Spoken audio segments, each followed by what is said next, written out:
आज मस्जिद को बनाने में असद साहब का और हम एक कारिंदी के तौर पर काम किया।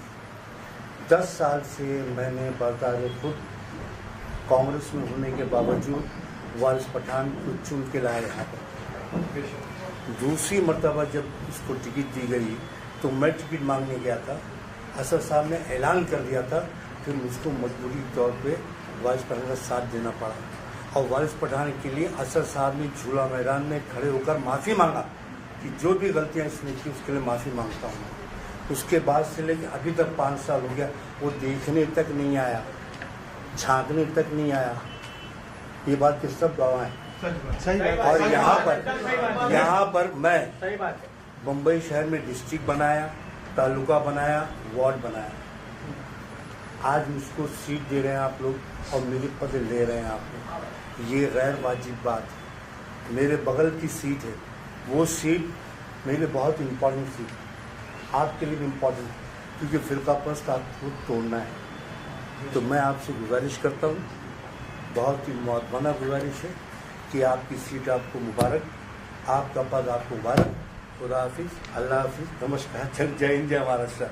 हाँ चलिए, जय महाराष्ट्र। हाँ चलिए।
फैयाज अहमद जी, क्या कहना चाहते हो? आज जो पूरा हंगामा हो गया, आज आपकी एमएम पार्टी की जो मीटिंग थी, वो प्रेस कॉन्फ्रेंस थी, क्या है पूरा मामला?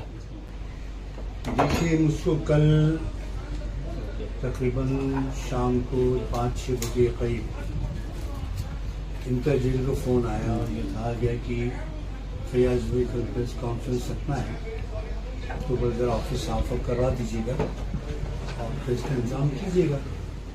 तो मैंने कहा ठीक है, और अहमद बारा साहब भी आ रहे हैं, बोला ठीक है। तो मैंने शायद आप लोग को कॉल किया मैंने कि आके बैठ के बात करना है। यहाँ पर आने के बाद मैंने मंजर कुछ और ही देखा। जब मैं आया तो उस वक्त अंतर जेल साहब आपको मुखातिब थे, अहमद बारा साहब मौजूद थे। उससे पहले अंतर जेल साहब बोले, फिर अहमद बारा साहब बोले, और उनकी बातों का जो मफहूम ये था कि फैयाज अहमद एमएलए का चुनाव बाइकला से लड़ रहे हैं और पद खुद से रिजाइन कर रहे हैं, खुद से रिजाइन कर रहे हैं। तो मिलाद से मैंने लिया, मैंने कहा कि पहली चीज तो मुझको अभी मालूम पड़ा है कि मैं पद पर नहीं हूं। और फिर मैंने अपनी बात रखी कि 10 साल मैंने एमएम को दिए। पहले मैं कांग्रेस में था, मैं उस वक्त वारिस पठान यहाँ लड़ने आया था, उस वक्त कोई जानता नहीं था। मैं उस वक्त कांग्रेस पार्टी से मैंने अपील किया था मुझको टिकट दिया जाए, मुझको नहीं दिया तो वारिस पठान का मैंने काम किया, उसको जिता के लाया। उसने बाकायदा तौर पे 5 साल तक कुछ काम नहीं किया, उसके लिए मुझको अध्यक्ष बनाया गया, मुझको लाया गया और असद साहब को खुद को झूला मैदान में आकर माफ़ी मांगनी पड़ी, फिर जाके 21,000 वोट मिले। उसके बाद से वो आदमी गायब है, अभी तक कहीं दिखाई दिया नहीं। तो आपने जो मुझको पद दिया है, हाँ, जो मुझको सीट दिया है, सीट और आपकी जो ये पर जो है आप अपने पास रखो, मैं चलता हूँ, खुदा से बिल्कुल चलाया।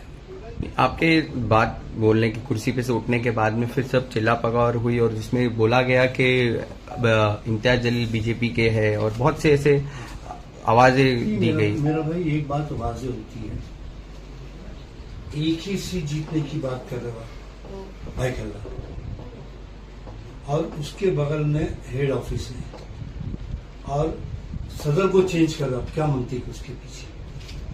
सदर होते हुए जब चुनाव लड़ता है तो उसका वेटेज बढ़ता है, सदर ना रहते हुए आप चुनाव लोगे उसमें वेटेज कम होता है। मतलब ये कि आदमी को डिस्टर्ब कर दो, परेशान कर दो, और ऐसे आदमी को ला के मुतयन कर दो कि आदमी को ज़मीनी तौर पर परेशान करे या कि इंटरफेयर करे आप। तो मैंने कहा भैया फायदा क्या, आप तो लगता है भाजपा के लोग हैं मेरा और संदेश होने के लोग हैं आप। मैंने बाहर निकल के कहा कि सेना के और ये भाजपा को ये इसके शिंदे के लोग जो उनकी ईमा पर काम कर रहे हैं, और उसी ईमा के ऊपर मुझसे पल दिया गया। मैंने रैली इतनी बड़ी कि आप लोग खुद मौजूद थे, उसके देखा ना करीब उससे भयभीत होकर मामला रैली कर रहे। मैं तो ड्रग्स के खिलाफ रैली कर रहा था, और काफी कामयाब रैली थी। और ड्रग्स किसके लिए था मेरा भाई?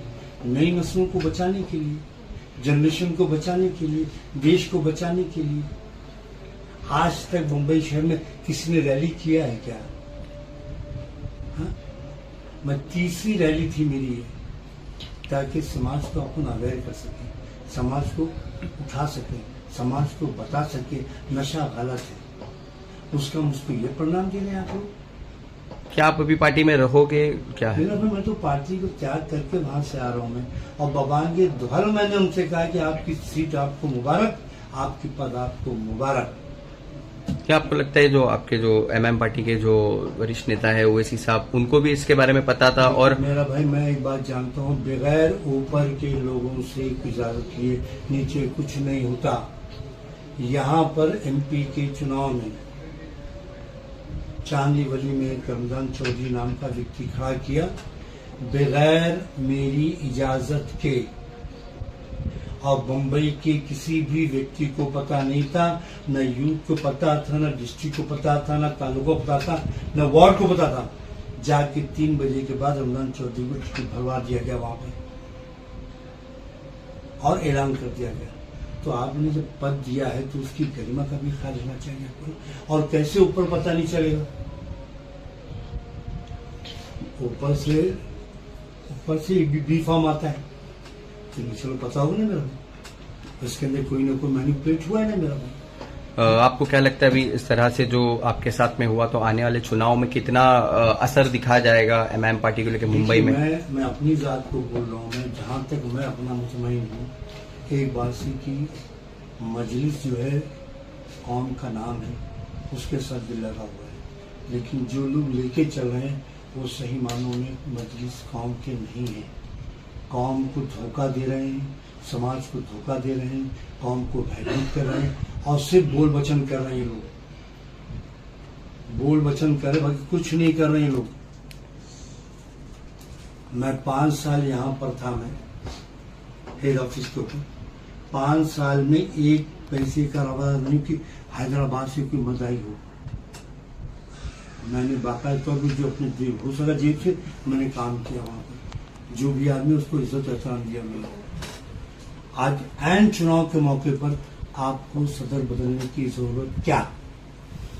चुनाव है भी ना, और यहाँ पर यशवंत यादव है, जमशेदकर है, उनके बीच में 41% मुसलमान यहाँ पर है।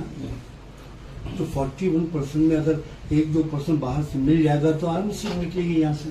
और आप जाकर पूरे मोहल्ले से पूछें, आप लोगों से पूछें, लोग बताएंगे क्या है मेरा गिराफ है, क्या लोग उसको चाहते। और ऐलान कर दिया गया, तो आपने जब पद दिया है तो उसकी गरिमा का भी ख्याल रखना चाहिए आपको। और कैसे ऊपर पता नहीं चलेगा?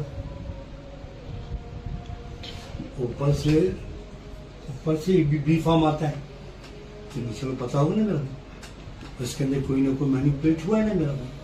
आपको क्या लगता है अभी इस तरह से जो आपके साथ में हुआ तो आने वाले चुनाव में कितना असर दिखा जाएगा एमआईएम पार्टी को लेकर मुंबई में?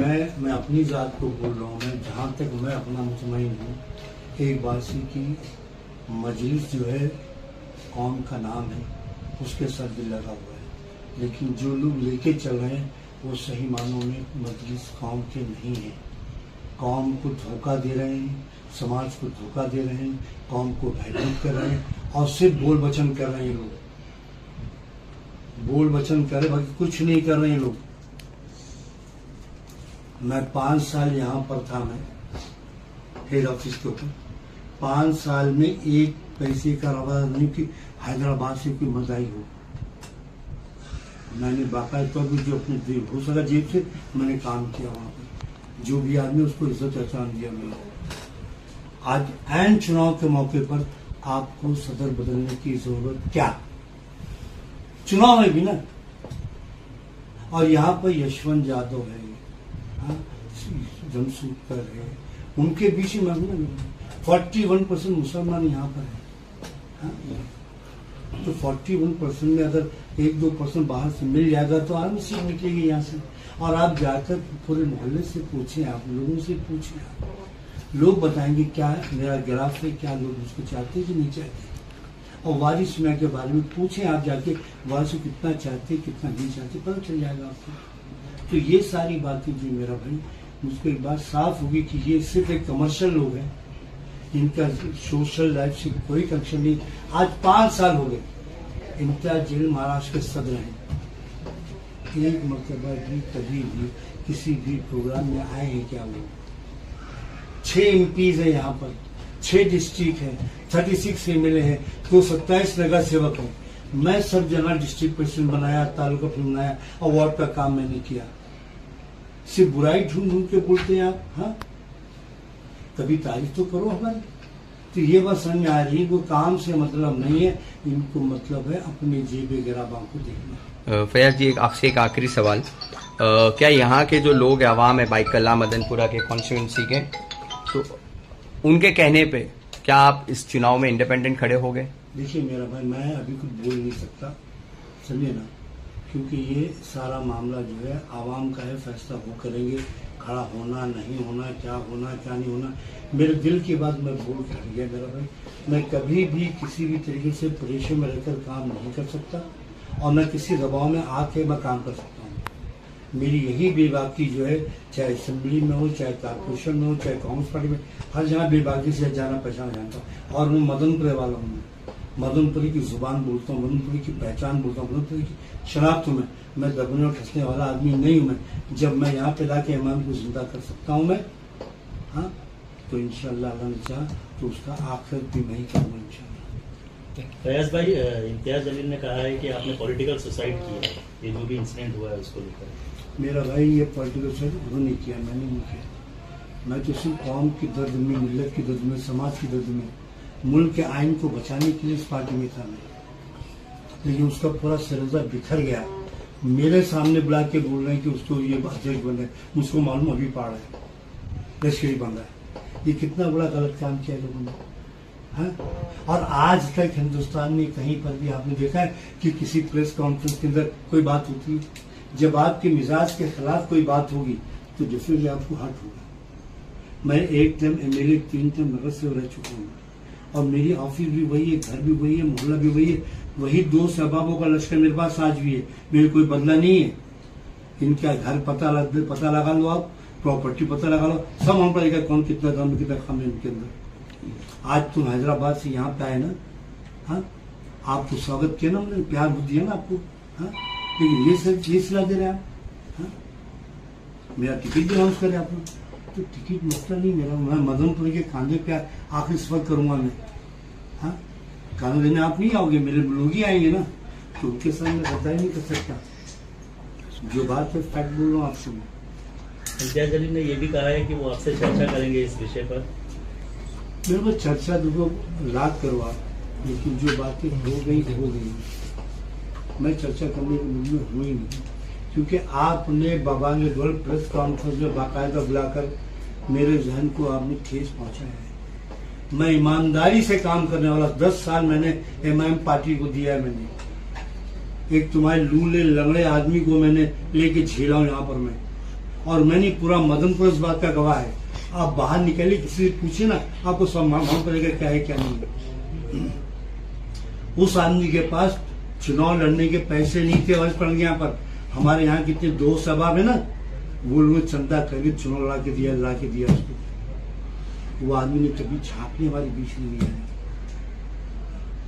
और आज पूरा खेल का रचेता वही शख्स है, समझे, लेकिन सामने नहीं आता है। ठीक है, तो माता मर्जी तेरी तरह खेल खेला गया, तूने खेला, हमने भी अपनी बात रखी। आवाम फैसला करेगी क्या है क्या नहीं। आने वाला चुनाव सामने है, चुनाव मालूम पड़ जाएगा आपको कितना दम और कम आप में, मुझे के दम को मालूम पड़ जाएगा आपको। ठीक है, धन्यवाद। अगली सवाल है कि आप वापस कांग्रेस में जाएंगे? देखिए, मेरी उम्र हो गई है, मैं अपने मोहल्ले में खुश हूँ, अपने लोगों में खुश हूँ। मुझको मेरे मोहल्ले से अलग कोई कर नहीं सकता। कांग्रेस पार्टी, एनसीपी पार्टी, जो भी पार्टी है, पार्टी अपनी जगह पर है। मुझको कोई ऑफर नहीं है, कोई बातचीत नहीं है, कुछ नहीं किसी किया हूँ, और मेरा कोई जाने का मंशा नहीं है। मैं इसके लिए यहाँ पर था कि यहाँ पर मुल्क को, समाज, बाबा साहब अम्बेडकर संविधान को बचाने की बात, इसके लिए यहाँ पे था, और कोई वजह नहीं थी।